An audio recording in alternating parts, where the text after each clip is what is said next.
America, Israel ఎంత భీకరంగా దాడులు చేసినా, ఆర్థికంగా ఎంత నష్టం చేసినా ఇరాన్ ఏమాత్రం వెనక్కి తగ్గలేదు.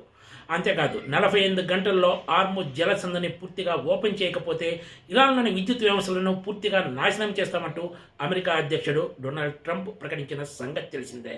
డొనాల్డ్ ట్రంప్ ప్రకటనపై ఇరాన్ కూడా అంతే తీవ్రంగా స్పందించింది.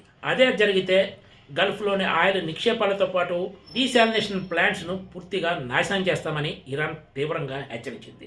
దీంతో ప్రపంచ దేశాలన్నీ కూడా అమెరికా చేసిన హెచ్చరిక కంటే కూడా ఇరాన్ చేసిన హెచ్చరికతోనే ఎక్కువ వణికిపోయాయి.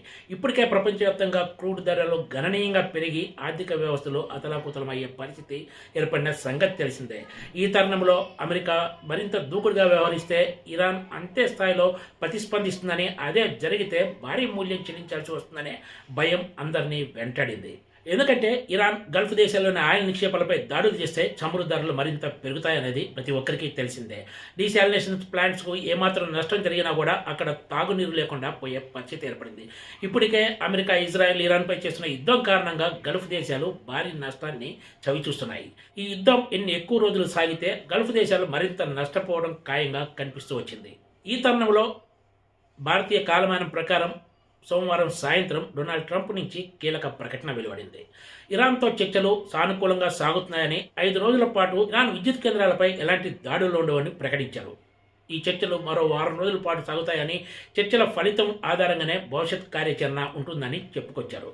దీంతో ఇరాన్ కంటే అమెరికానే భయపడింది, ట్రంపే వెనక్కి తగ్గారనే చర్చ సాగుతుంది.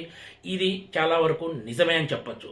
అసలు ఇరాన్ తోటి చర్చల ప్రసక్తే లేదు, అక్కడ చర్చించడానికి ఎవరున్నారంటూ మాట్లాడిన డొనాల్డ్ ట్రంప్ ఇప్పుడు 2 రోజులుగా ఇరాన్తో చర్చలు సానుకూలంగా సాగుతున్నాయని చెప్పడం ఓ విశేషం. హార్ముజ్ జలసంధిని ఓపెన్ చేయకపోతే ఇరాన్లోని మౌలిక సదుపాయాలపై దాడులు చేస్తామంటూ డొనాల్డ్ ట్రంప్ చేసిన ప్రకటనను ఇరాన్ కూడా అంతే గట్టిగా కౌంటర్ ఇచ్చింది. ట్రంప్ హెచ్చరికల కంటే కూడా ఇరాన్ హెచ్చరికలే ప్రపంచాన్ని వణికించాయని చెప్పాలి.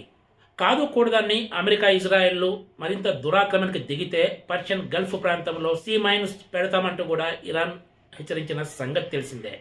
మరోవైపు ఇరాన్పై అమెరికా, ఇజ్రాయెల్ సాగిస్తున్న యుద్ధానికి సంబంధించి సొంత దేశంలో కూడా డొనాల్డ్ ట్రంప్పై పెద్ద ఎత్తున వ్యతిరేకత పెరుగుతుంది. ఇటీవల వెల్లడైన సర్వేలో కూడా ఇవే విషయాలు బయటకు వచ్చాయి.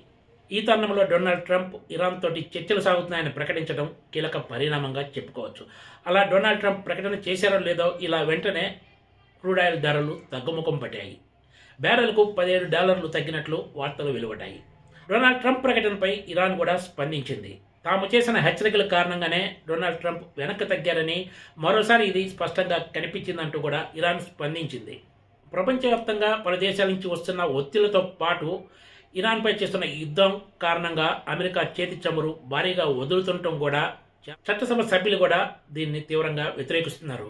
ఈ తరుణంలో ఎక్కడో ఒక చోట ముగింపు ఇవ్వాల్సిన ఈ యుద్ధానికి డొనాల్డ్ ట్రంప్ తాజాగా చేసిన ప్రకటన ఒక కీలక మలుపుగా మారబోతుందనే చర్చ సాగుతుంది. ఈ యుద్ధం విషయంలో ఇరాన్ కంటే కూడా డొనాల్డ్ ట్రంపే వెనక్కి తగ్గినట్లయిందనే అభిప్రాయం ఎక్కువ మంది వ్యక్తం చేస్తున్నారు. Please subscribe TGTV.